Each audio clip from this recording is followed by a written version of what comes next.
Bonjour à tous. Aujourd'hui, on va parler de l'expérience de Milgram. Stanley Milgram est un psychologue américain, né en 1933 et mort en 1984. Il est principalement connu pour la série d'expériences qu'il a entreprises entre 1960 et 1963, qu'on connaît aujourd'hui sous le nom d'expérience de Milgram. Cette expérience avait pour but principal de montrer la tendance de l'être humain, et notamment de l'être humain social, à la soumission à l'autorité. Beaucoup de personnes aujourd'hui connaissent cette expérience, on en trouve des références dans la culture populaire, il existe même un film dans lequel cette expérience est reproduite, le film I comme Icare d'Henri Verneuil, sorti en 1979, et dont vous pourrez trouver facilement des extraits sur Internet. Dans cette vidéo, on va non seulement présenter cette expérience, décrire le protocole de Milgram, ainsi que les résultats qu'il a obtenus, mais on va aussi proposer une interprétation de cette expérience, une interprétation qui sera à contre-courant des interprétations classiques. Et comme sur cette chaîne, on n'est pas là pour trouver la vérité, mais pour donner matière à penser, eh bien on va essayer de pousser un petit peu la réflexion sur cette expérience pour tenter de voir ce qu'elle nous dit. L'expérience de Milgram a pour but d'évaluer le degré d'obéissance d'un individu à une autorité. Plus exactement, et vous verrez que c'est important de faire la précision, à une autorité perçue comme légitime. On parle alors de soumission, la soumission désignant ici une action qui va contre la conscience morale de l'individu. La soumission se caractérise par le fait qu'il y ait un conflit moral. Un conflit entre l'action réalisée par le sujet et sa conscience morale qui lui interdit de faire cette action. Sa conscience morale qui s'oppose à son acte. Donc même si je pense que vous êtes déjà très nombreux à connaître le principe de l'expérience de Milgram, on va quand même prendre le temps de faire un rappel et d'expliquer en quoi consiste précisément cette expérience. Un laboratoire scientifique publie une annonce, un appel à participer à une expérience scientifique sur l'apprentissage. On explique que le but de cette expérience, c'est d'évaluer l'efficacité de certaines méthodes dans la mémorisation et dans l'apprentissage. Donc une fois que les participants se sont manifestés, ils entrent dans le laboratoire par groupe de 2. Donc chaque expérience implique 2 participants qui entrent dans la salle d'expérience et qui sont reçus par une équipe de scientifiques en blouse blanche, c'est-à-dire portant les attributs de leur autorité. Et à ce moment-là, on effectue un tirage au sort entre les 2 participants pour répartir les rôles, pour désigner le rôle que chacun des 2 participants va remplir durant l'expérience. À l'issue du tirage au sort, l'un des participants est désigné élève et l'autre est désigné professeur. À ce moment-là, on installe l'élève sur une chaise électrique dans une pièce distincte du professeur et le professeur, quant à lui, est placé devant un pupitre qui contient une liste de mots à dicter à l'élève pour qu'il les retienne. Et donc le but du jeu, c'est que l'élève doit mémoriser un maximum des mots de la liste, et à chaque erreur, le professeur aura le devoir de lui envoyer une décharge électrique. Alors au début, il s'agit d'une décharge assez légère, et plus les erreurs seront nombreuses, plus les décharges seront puissantes. C'est-à-dire qu'à chaque erreur, la décharge électrique augmente de 15 volts, pour finir avec la décharge maximale d'environ 400 volts. Donc 400 volts, je peux vous dire que vous le sentez passer. Quand on met les doigts dans la prise électrique, on risque du 220 volts. Donc là, on est quasiment sur le double. Donc cette expérience peut avoir un côté amusant au départ, le fait de jouer des rôles, le rôle du professeur, le rôle de l'élève. Mais sauf que, au bout d'un certain nombre d'erreurs, et donc au bout d'un certain nombre de décharges électriques envoyées à l'élève, le professeur se rend bien compte que l'élève commence à souffrir. Il se rend bien compte que le mal qu'il lui inflige est réel, d'autant que l'élève exprime sa douleur, d'abord par des gémissements, puis par des cris, et à la fin par des supplications. Il supplie les scientifiques de mettre un terme à l'expérience, mais le problème c'est que le scientifique qui se tient aux côtés du professeur lui demande de continuer. Il lui demande de continuer, il lui interdit même d'arrêter l'expérience. Et c'est à ce moment-là que le sujet professeur commence à entrer dans un conflit moral. Il rentre dans un conflit moral parce qu'il voit bien que ce qu'il est en train de faire n'est pas normal. Il a conscience que le rôle d'une expérience scientifique ne devrait pas être de faire souffrir. Un laboratoire scientifique n'est pas censé être un lieu de torture, et c'est justement pour cette raison, c'est justement parce qu'un laboratoire scientifique n'est pas un lieu de torture, que le sujet est incité à continuer. À chaque fois que le professeur hésite à envoyer la décharge suivante, le scientifique le regarde dans les yeux et lui dit « Poursuivez ». Plus exactement, le scientifique répond à la première hésitation du professeur en lui disant « Veuillez continuer s'il vous plaît ». Lorsque le sujet exprime une deuxième fois son désir d'arrêter l'expérience, le scientifique lui dit alors « L'expérience exige que vous continuiez ». Donc on voit bien que sur le plan de la formulation de la phrase, il y a un palier qui est franchi en termes d'expression de l'autorité, en termes d'expression de la contrainte. Au bout de la troisième fois, le scientifique répond « Il est absolument indispensable que vous continuiez ». Donc là encore, un nouveau cap est franchi dans la rhétorique de l'obéissance pour arriver à la quatrième phrase du scientifique « Vous n'avez pas le choix, vous devez continuer ». Alors il se trouve, je fais une petite parenthèse mais ça aura son importance pour la suite, que dans cette expérience, il y a différents paramètres variables. Et parmi ces paramètres variables, notamment la distance entre l'enseignant et l'élève. Il se trouve que la proximité physique favorise l'empathie, alors qu'au contraire, la distance favorise le détachement. Si vous préférez, il est plus facile d'infliger des souffrances à un inconnu lorsqu'on est physiquement à distance. Un autre paramètre variable dans l'expérience, c'est le degré de cohérence entre les scientifiques, c'est-à-dire entre les représentants de l'autorité. Par exemple, si au sein de l'équipe des scientifiques qui chapeautent l'expérience, l'un d'eux manifeste son souhait d'arrêter l'expérience, et que s'engage alors un conflit au sein de l'autorité, eh bien systématiquement on constate que le professeur arrête l'expérience. À partir du moment où apparaît une faille dans la cohérence entre les représentants de l'autorité, cette autorité s'effondre. Et donc à la fin de l'expérience, on révèle le poteau rose. On révèle au professeur que le but véritable de l'expérience n'était pas de tester des méthodes d'apprentissage, mais que le véritable but de l'expérience, c'était d'évaluer son degré d'obéissance à l'autorité. C'était lui le sujet de l'évaluation scientifique.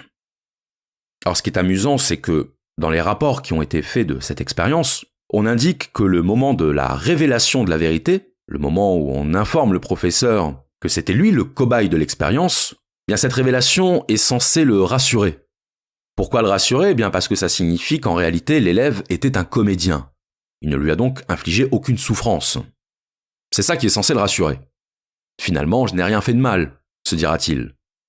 Mais je sais pas ce que vous en pensez, mais personnellement, je suis pas sûr que cette révélation soit de nature à le rassurer. Parce qu'en même temps qu'on lui révèle qu'il n'a infligé aucune torture à ce pauvre élève, on lui fait en même temps savoir qu'il a accepté le principe d'envoyer des décharges électriques à un innocent parce qu'il avait donné des mauvaises réponses. Autrement dit, on le rassure en lui disant qu'il ne lui a causé aucune douleur, mais on le traumatise en lui mettant sous le nez sa culpabilité. On le met face à la réalité de ses actes. Si bien qu'on pourrait se demander d'ailleurs, qui de tout ce petit monde est le plus sadique ? Est-ce que c'est le professeur qui envoie des décharges électriques ? Ou est-ce que c'est le scientifique qui cache au professeur la nature réelle de ce qu'ils sont en train de faire ? Dans les faits, on observe que le taux d'obéissance moyen à cette expérience est d'environ 65%. Alors c'est un chiffre qu'il faut considérablement relativiser parce que ça dépend des variables. Ça dépend des paramètres qui ont été choisis pour chaque expérience, parce que le tableau récapitulatif de l'expérience nous apprend qu'en cas de contact physique entre le professeur et l'élève, le taux d'obéissance tombe à 30%. Et plus encore, quand il y a des ordres contradictoires au sein de l'équipe scientifique, le taux d'obéissance chute carrément à 0%. Donc on voit bien à quel point la cohérence au sein des représentants de l'autorité est absolument primordiale dans l'obéissance du sujet. Et dans tous les cas, on retiendra que tous les participants, absolument tous les participants, ont manifesté des signes de réticence. Des signes de réticence qui pouvaient aller de la simple question « Est-ce que je dois continuer ? Est-ce qu'il est normal que l'élève ait aussi mal ?» à la protestation, voire à l'interruption pure et simple de l'expérience. Donc déjà, ça permet de voir qu'il n'y avait pas beaucoup de psychopathes dans le lot. Et ça, en soi, c'est déjà rassurant. Et pourquoi je dis ça? Eh bien, justement parce que j'aimerais maintenant aborder le sujet des commentaires qui ont été faits à propos de cette expérience, et notamment le commentaire de Milgram lui-même. Milgram a qualifié les résultats de son expérience d'inquiétants. Et c'est d'ailleurs l'idée qu'on retrouve la plupart du temps dans l'opinion publique, c'est-à-dire que quand on demande à une personne qui a connaissance de cette expérience ce qu'elle pense des résultats, bien la plupart des personnes disent la même chose, que c'est inquiétant, que ça révèle à quel point l'être humain est soumis, à quel point l'être humain obéit à l'autorité, au point d'occulter totalement ce que lui dit sa conscience. C'est ça le commentaire le plus fréquent sur cette expérience. En 1974, Milgram a cherché à comprendre les causes de ces résultats. Autrement dit, il s'est intéressé aux raisons pour lesquelles la plupart des sujets avaient obéi aux injonctions de l'autorité. Il a donc publié un livre dans lequel il essaie de comprendre le phénomène de la soumission à l'autorité. Et c'est là-dessus que je voudrais insister.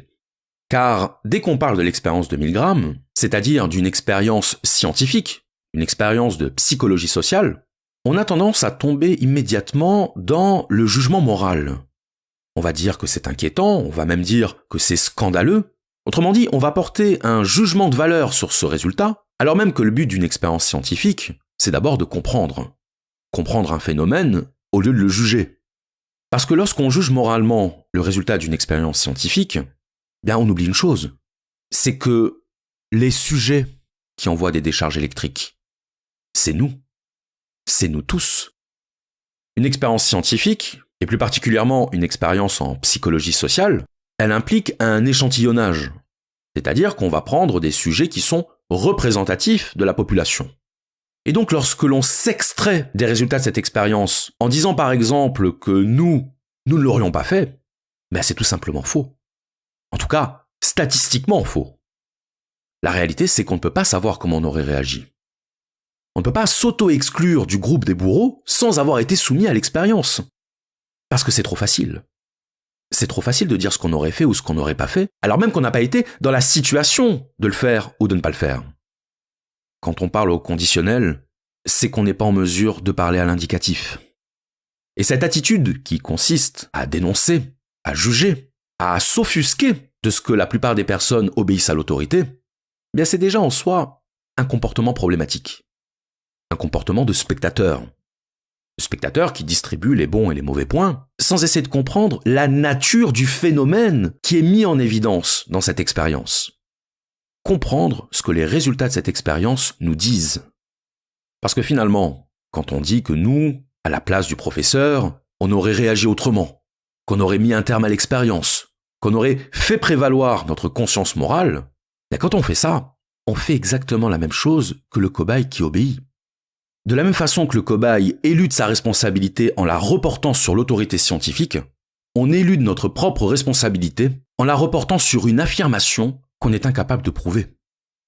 Cette expérience ne doit pas nous conduire à juger l'être humain, mais à le comprendre. À comprendre ce qui a fait que 65% des sujets ont obéi. Et donc c'est ce qu'a essayé de faire Milgram, il a étudié ce phénomène, et il en est arrivé à la conclusion que l'obéissance était une tendance sociale générale liée à l'intégration dans un système hiérarchique. L'idée, c'est de dire qu'il existe, dans la plupart des groupes, une hiérarchie perçue comme légitime, parce que nécessaire au fonctionnement du groupe, avec à sa tête une ou des autorités. Parce qu'attention, c'est très important de préciser qu'il y a une distinction à faire entre une autorité perçue comme légitime et une autorité perçue comme illégitime. On aura beaucoup plus de facilité à obéir à une autorité perçue comme légitime qu'à obéir à une autorité qu'on ne reconnaît pas. Et je mets de côté le cas de la contrainte physique. Mais pour faire une analogie très simple, supposons que votre meilleur ami, dans lequel vous avez confiance, vous demande de lui rendre un service et que ce service implique que vous fassiez quelque chose qui vous mette en danger. Peut-être que vous allez refuser. Peut-être que vous allez lui répondre « Non, désolé, mais je ne te rendrai pas ce service. » Mais une chose est sûre, c'est que vous allez y réfléchir. Autrement dit, même si vous refusez, vous accordez à votre meilleur ami suffisamment de crédit pour prendre le temps d'analyser sa demande, pour prendre le temps de la considérer. On ne peut pas faire comme si ça n'avait pas d'influence. On ne peut pas faire semblant de croire que la confiance que vous placez dans une personne n'a aucune influence dans votre décision de satisfaire ou pas l'une de ces demandes. Ça joue. Bien sûr que ça joue. Et bien sûr que vous aurez beaucoup plus de facilité à satisfaire la demande de votre meilleur ami qu'à satisfaire la demande d'un inconnu croisé dans la rue. Ce que je veux dire par là, c'est que notre degré d'obéissance à une demande quelconque est influencé par le crédit que l'on place dans celui dont émane la demande. Un scientifique en blouse blanche, qui vous accueille dans un laboratoire, qui fait partie d'une équipe, autrement dit qui s'intègre parfaitement dans le système hiérarchique social, il est normal de le considérer a priori comme digne de confiance. Ça ne veut pas dire qu'il est normal de faire absolument tout ce qu'il nous demandera. Bien sûr que non. Mais ça veut dire qu'il est normal que cela crée un conflit. Un conflit intérieur. Un conflit intérieur entre votre conscience morale et votre certitude d'être face à une autorité légitime. À une autorité dans laquelle vous pouvez placer du crédit. Je rappelle que crédit, credo en latin, ça veut dire croire. Donner du crédit, ça veut dire donner des raisons de croire. Donner des raisons de faire confiance.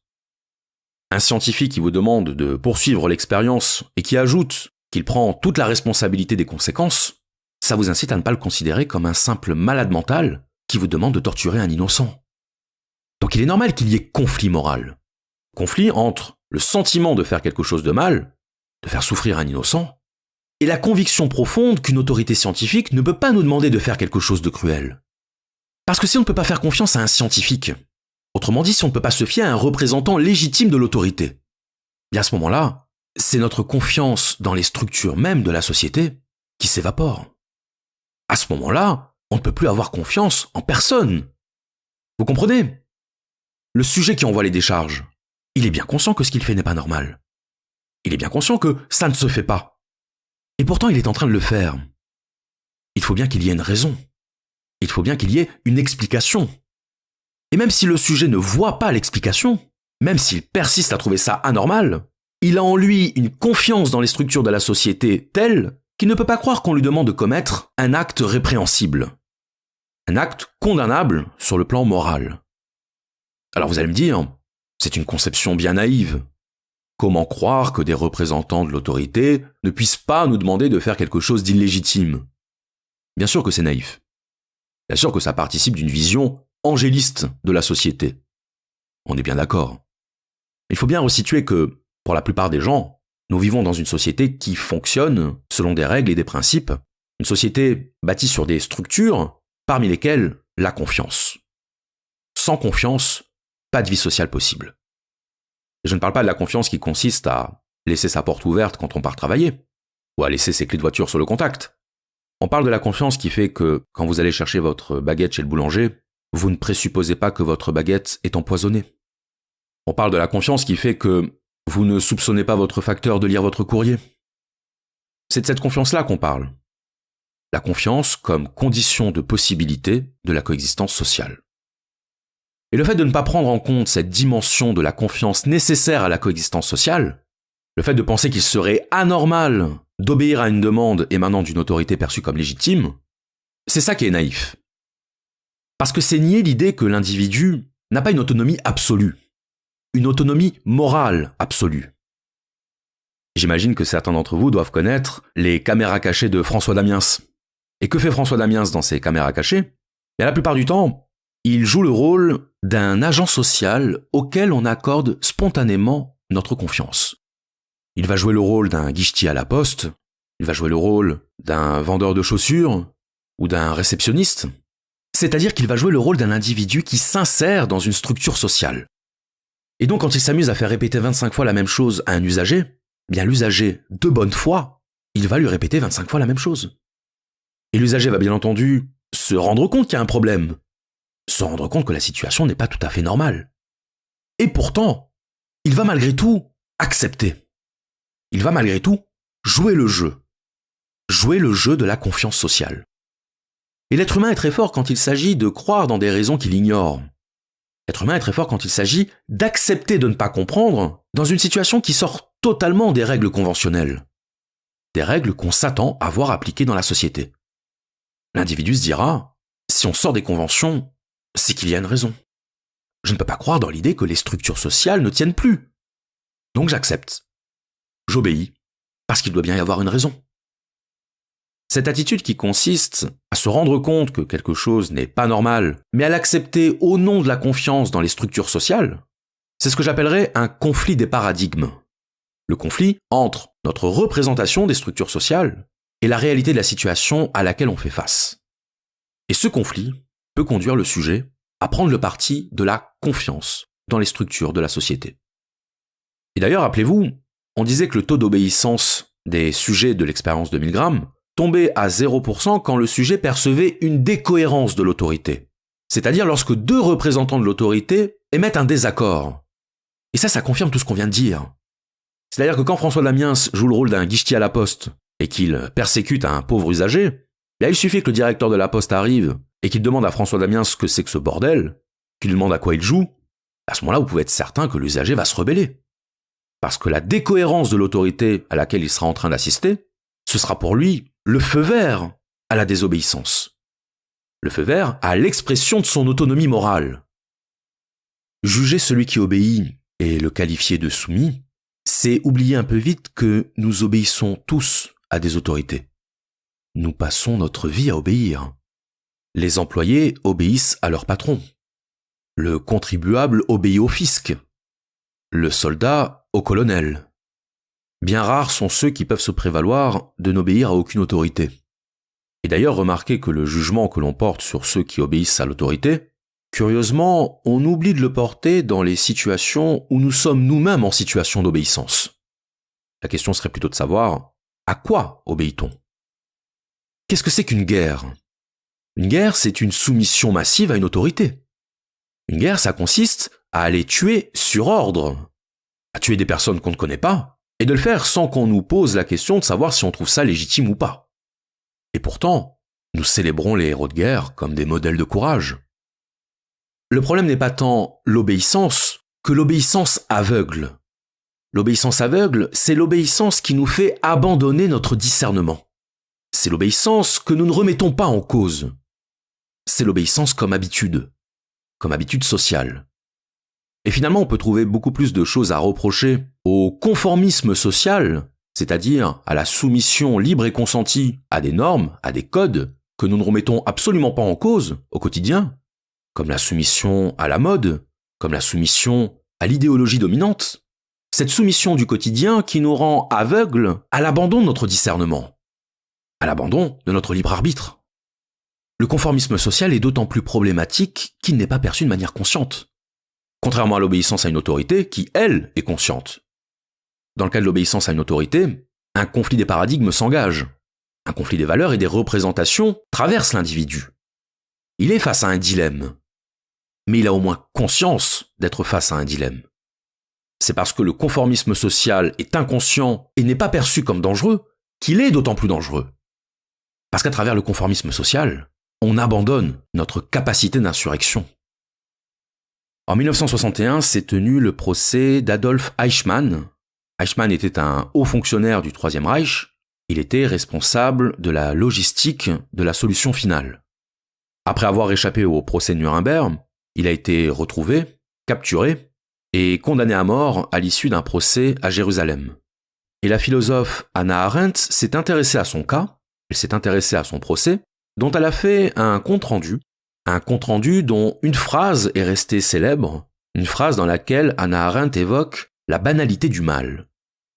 Ce que cette expression signifiait, et c'est ce que dira Hannah Arendt, et qui d'ailleurs lui vaudra de très nombreux reproches, c'est le fait qu'elle ait dit que le comportement d'Eichmann se rapprochait davantage d'un comportement bureaucrate que d'un comportement criminel. Autrement dit, Eichmann n'ayant pas été au contact des conséquences de ses décisions, il n'a à aucun moment eu le sentiment d'agir en criminel de guerre. Le phénomène qui est à l'œuvre dans l'expérience de Milgram et dans cette soumission à l'autorité légitime, c'est un phénomène de délégation de la responsabilité. Et la délégation de la responsabilité, c'est lorsqu'on abandonne son autorité morale au profit d'une autorité qui prend en charge les conséquences de nos actes. La délégation de la responsabilité, c'est le fait de se dire qu'on est couvert. Et donc que lorsqu'on agit, d'une certaine manière, ce n'est pas nous qui agissons. C'est l'autorité qui agit à travers nous. Et c'est ainsi que la responsabilité se reporte, se dilue et donc en quelque sorte réduit la pression qu'elle exerce sur la conscience de l'individu.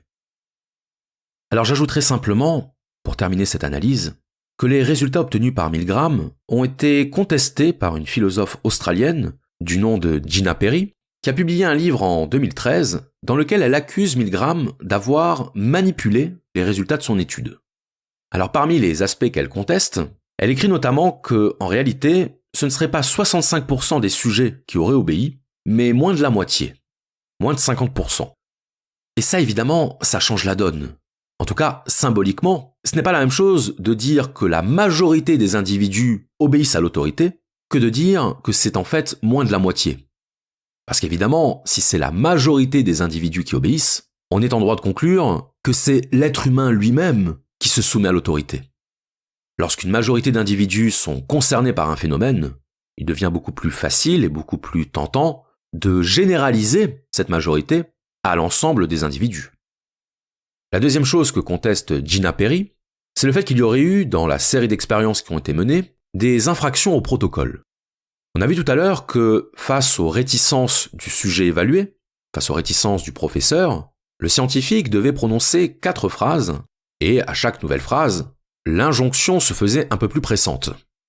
Ce que nous dit Gina Perry, c'est qu'il est arrivé que le scientifique aille jusqu'à demander 26 fois au sujet de poursuivre l'expérience. 26 fois au lieu des 4 qui étaient prévus dans le protocole. Donc évidemment, ça ne remet pas en cause le fait que le sujet a fini par obéir, mais ça relativise l'idée selon laquelle il n'en faudrait pas beaucoup pour faire obéir le sujet. Là encore, ça change un petit peu la donne sur l'idée assez répandue selon laquelle l'expérience de Milgram démontrerait une sorte de soumission automatique et aveugle à l'autorité. Et enfin, le troisième aspect qui est reproché à Milgram, c'est le fait qu'il y aurait eu chez lui, dès le début, un biais de confirmation, c'est-à-dire que Milgram n'aurait pas organisé cette expérience de manière totalement innocente, mais qu'il avait déjà une certaine idée du résultat qu'il souhaitait obtenir. Autrement dit, que Milgram voulait prouver que l'être humain a tendance à se soumettre à l'autorité. Et ça, c'est quelque chose qui, sur le plan de la méthodologie scientifique, pose de très gros problèmes. Parce qu'évidemment, l'intention du scientifique qui organise une expérience de ce type, ça révèle qu'il a un intérêt à obtenir certains résultats plutôt que d'autres. Autrement dit, ça pourrait expliquer, en partie, le fait que le pourcentage de sujets qui obéissent aurait été augmenté et le fait que des infractions au protocole aient pu être commises. Si l'expérience de Milgram nous apprend quelque chose, c'est d'abord la formidable complexité de la conscience morale humaine. Une conscience morale qu'on a souvent tendance à placer dans des situations manichéennes, des situations où ce qui s'opposerait, ce serait le bien contre le mal, ce serait les gentils contre les méchants. Si le jugement moral à l'égard des sujets obéissant à l'autorité me paraît pour le moins malvenu, c'est lié au fait que ça participe de cet oubli général, de cette inconscience générale, de notre propre part sombre, de notre propre côté obscur, qui fait qu'on s'érige d'autant plus comme les représentants du bien, les représentants de la bonne conscience, qu'on n'a pas eu à subir l'expérience du conflit moral. Subir l'expérience du conflit moral, subir l'expérience du dilemme, c'est quelque chose qui nous prémunit contre le jugement. C'est quelque chose qui nous porte davantage à essayer de comprendre qu'à vouloir juger, qu'à vouloir s'ériger en peseur des consciences qui nous indiquent quelle porte nous méritons, la porte de l'approbation ou la porte de la condamnation. Rousseau disait que dans l'état social, les citoyens obéissent à des lois. Ils obéissent aux lois, mais ils n'obéissent qu'aux lois. Et c'est parce qu'ils obéissent aux lois qu'ils n'obéissent pas aux hommes. En obéissant à une loi, on n'obéit pas à un homme. On obéit à un principe impersonnel. Face à un principe, nous sommes seuls à choisir. Et c'est parce que nous sommes seuls à choisir que nous devons faire l'épreuve du déchirement de la conscience et en assumer la responsabilité. Obéir aux hommes, c'est obéir à des êtres corruptibles. Obéir à des idées, à des valeurs, à des principes, c'est obéir à soi-même. C'est choisir sans juger. c'est choisir et assumer. Je vous remercie.